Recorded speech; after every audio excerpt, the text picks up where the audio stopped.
मैं निशा देवी कवित्री। आज मैं सबरी कथा सुनाने जा रही हूँ। मतंग मुनि के आश्रम में सबरी रहा करती थी और उनका देखभाल रखती थी, उनकी सेवा सत्कार करती थी।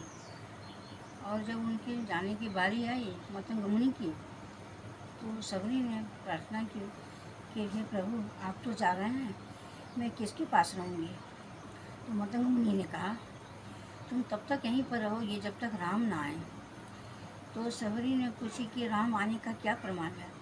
तो मतंग मुनि ने कहा, एक कपड़ा मैं डाल देता हूँ, एक कपड़ा जब सूखे तो समझना उस दिन राम आएंगे।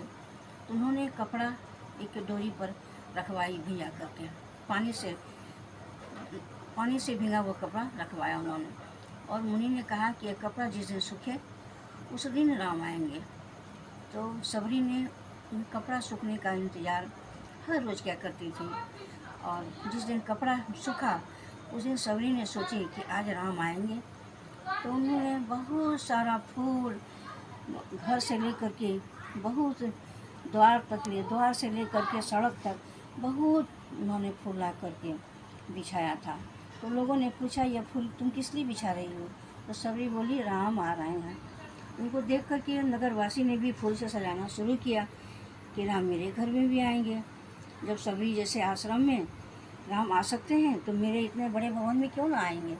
तो सब ने अपने अपने घरों को सजाया, पर राम कहीं जाने वाले कहाँ थे, सबरी के आश्रम में आए थे।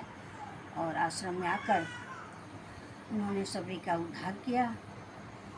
और जब सबरी राम का इंतज़ार करती थी तो हर कर्म में वह राम को याद करती थी। उसी पर एक 4 लाइन की मैं गीत सुना रही हूँ। करे नित नेम, जोड़े राम से प्रेम, योग जप न जाने, प्रभु को माने, आरती की थाल नित बनाती जयमाल।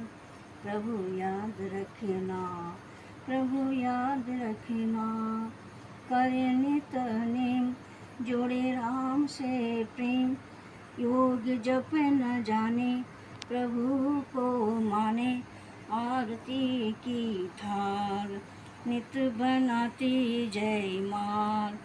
प्रभु याद रखना, प्रभु याद रखना, आसन कूस का बनाती, फूल से सजाती, आसन कूस का बनाती, फूल से सजाती, डाली भर भर लाती, गीत राम का गाती।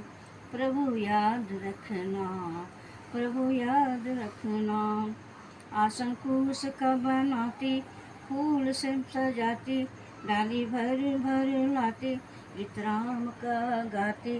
प्रभु याद रखना, गागर भर भर जल राम का लाती, पुकारे प्रीतम को सब मैं आज बताती। प्रभु याद रखना, गागर भर भर जल राम का लाती, पुकारे प्रीतम को सब मैं आज बताती। प्रभु याद रखना, प्रभु याद रखना।